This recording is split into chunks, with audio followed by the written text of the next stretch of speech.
So today I'm going to be talking about literacy and spoken word poetry and how as teachers we can use disciplinary literacy and merge it with spoken word poetry and really make this a fundamental aspect of our classrooms. The first thing I want to talk about is the idea of literacy in the English language arts classroom. So what we know as teachers is every day we have thousands of students come to our classroom who are struggling as readers, that they present themselves in every grade range from elementary school through high school with insufficient skills to master the content that we're teaching, insufficient skills to master the text that they're reading, and that they just don't have the necessary skills. Fang and Kodum say that over two-thirds of students in middle and high schools are reported to be struggling with reading and writing text in academic content areas. And what that shows us is there's a ton of work that needs to be done to rectify the situation in the scenario. And it sparks the debate or the discussion about what do we do and what camp should we fall in? Should we be using disciplinary literacy or content area literacy to really reach our students? So Lean Spratley writes, struggling adolescent readers in our schools face more complex and pervasive challenges. Supporting these readers as they grapple with highly specific demands of text written for different content areas will help prepare them for citizenship, encourage personal growth and life satisfaction on many levels, and open up opportunities for future education and employment. We already know that different areas of teaching require students to do different things, that each discipline and subject area requires them to think in a different way and do different skills. So how do we address this situation and how do we address the scenario? There are kind of two camps that we can fall into, or this continuum that lies between them. And so the first camp is the idea of disciplinary literacy, which is the belief that literacy should be adapted and practiced based on the subject or discipline area. Disciplinary literacy focuses on developing students' ability to engage in discipline-specific practices. When we think about that, we're really talking about mathematicians reading math problems like a mathematician, or historians reading primary and secondary documents like a historian. The other camp is the idea of content area literacy, which is the belief that literacy should provide generic skills for reading a variety of text. Students are expected to use generic literacy skills and strategies to help them extract and remember information from text in all content areas. That across the board, they should be able to do A, B, and C and do it in every single subject. As teachers, this leaves us with a predicament. If we are really focused on our students and on what's best for our classrooms and best for our kids, we need to consider the options. Brazo et al. Say, strong adherence to a single theoretical perspective is a luxury that real teachers with real students cannot afford. And I think it's true. If we're really working for the best of our kids, we need to reflect a stance of both general skills that are necessary across a bandwidth of areas, and we need to emphasize disciplinary specific traits. And we need to work together as teachers in all areas in order to accomplish this. Helping students develop facility with the nuanced processes of discipline makes it possible for them to engage independently in the disciplines that they study. So it leads us to a discussion about the best practices for English language arts. We know that English, contrary to other subject areas, requires students to do reading and analyze text, but it requires them to analyze a variety of text. Students are expected to be proficient in reading nonfiction and expository text. They're required to be proficient in narrative and fictional text, in poetry, in interpreting graphs, in listening, all of these areas.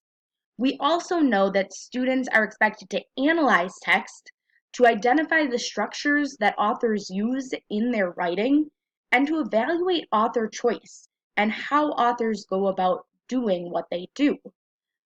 And then in addition to that, we ask them and tell them that they need to make connections between texts, make connections between the world, make connections to their own lives. And these are all skills that are required of proficient readers. So it leads to kind of 4 fundamental or key practices that are necessary for literary comprehension, but these could be applied really to any content area. So first we have the idea of visualization activities, things like drawing a picture or watching a movie that corresponds with a text. Hibbing and Rankin Aronson write, the strategic use of visual material can enhance reading experiences for reluctant and low ability readers and indeed can help them become more proficient creators of internal visual imagery that supports comprehension. Second, we have vocabulary building.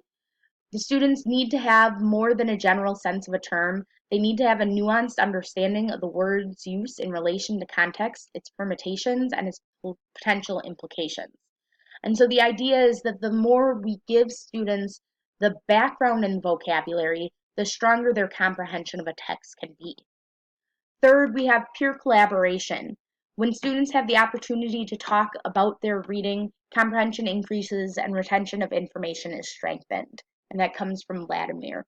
And so really giving students the opportunity to talk with their peers and navigate the text that we're asking them to read. And then finally, incorporating writing, but writing to learn as opposed to learning to write.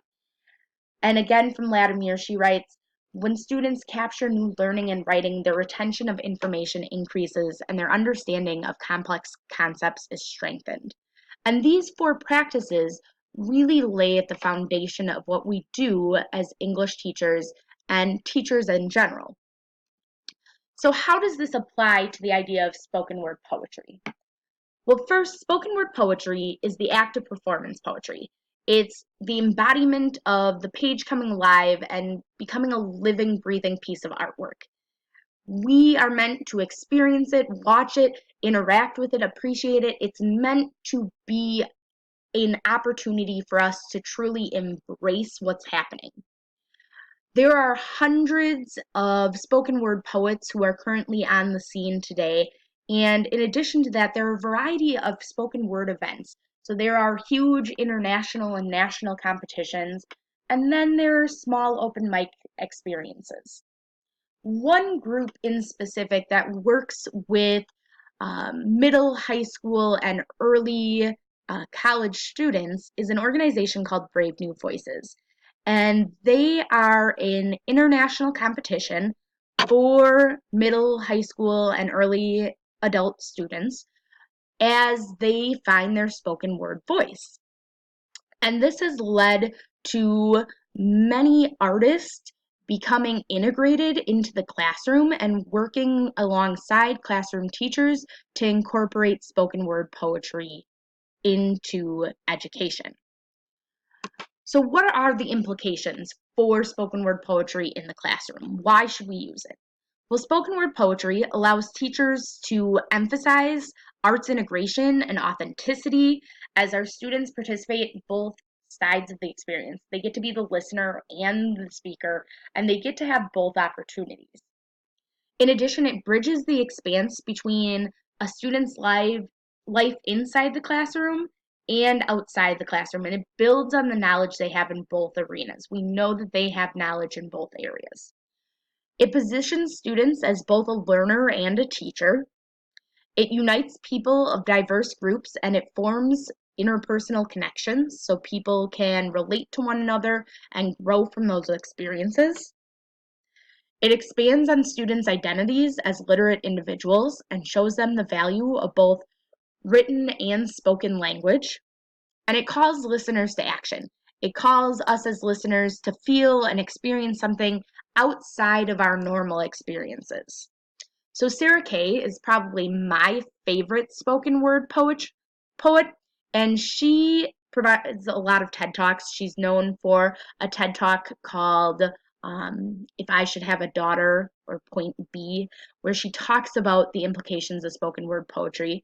And so for sake of my presentation, I'm going to skip through the video right now, but I would ask that you watch it. But she would talk about that experience. So Part of the idea behind spoken word poetry is it calls for arts integration. Spoken word is an out-of-school art form that has potential in secondary education to encourage creative expression and performance, honor students' voices and experiences, and support culturally sustaining pedagogy. It allows students the opportunity to engage with the world in an authentic and meaningful way, and it's this medium of art that students can create a space for themselves where both sides of their personality, what they know in school and out of school, can intermingle. Williams writes, young people are engaging in a diverse array of literary practices in their out-of-school lives, yet these practices are not always being recognized in formal spaces like school. Building bridges between students in and out-of-school worlds can support them in their academic learning. Students need these experiences that benefit them beyond the realm of traditional classroom education, and spoken word poetry provides a vehicle for that. I would like to say there are four major goals of spoken word poetry. There's first the idea of arts integration, to incorporate a new medium and art form into the classroom. Then we have an idea of self-awareness or increased self-awareness to allow students to become both the student and the teacher and to know what they know and know what they don't know. It provides authentic experiences or spaces where students can voice their ideas, and it provides transformative spaces where students can speak and listen honestly and passionately. This idea of transformation is quoted by a few different authors. And so, one of the most powerful quotes here is that spoken word poetry expresses a shared language with the audience and demands that we see our community and ourselves in a new light. It really transforms us from the inside out. And that comes from Deci and Marsh. It urges students towards action as it builds empathy and awareness for one another, for the situations that we come from, and where we arrive. It provides students with authentic experiences that translate beyond the classroom walls, and it builds both self and cultural awareness as students interact with all of these contents that's being thrown at them. There's a term called literacity, which is the intersection of literacy and democracy, and it's the place where students' literate lives meet political and social activism, which is one of the huge things about spoken word poetry and why we should implement it in our classes. So self-awareness and relevancy becomes key to this argument. We know that students of all ethnic groups, genders, learning abilities, sexualities get to position themselves as experts on a subject matter, and they become the teacher and the student. Their definitions of the world get to grow and expand while also becoming more focused on what they believe, and they get to grapple with a variety of complex issues. Weinstein writes, the arts reach young people from diverse backgrounds. It connects students to themselves and to each other. So students become uniquely gifted and aware of their strengths both as learners and as writers themselves. They begin to view themselves as literate, capable human beings who are rightfully belonged to a community of poets and writers. Teen poets experience a literate identity and the sense of belonging that it offers them, a sense that they are connected to others who have previously seemed possessed of an almost inaccessible difference. This idea of a literate identity is huge. We get to transform students as readers, writers, speakers, and listeners. Wiseman has a bunch of different quotes in her article about this impact, both from the student and from the teacher alike. And she writes, I was continually moved by the electric force in the quiet moments of writing and the hushed silence that overcame us as we listened to words carefully chosen and dynamically read. One of the most powerful student concepts says our pads became skin, our pens became needles, injecting ink. It became an addiction. It became a habit. Finally, spoken word poetry allows us to focus on cultural activism.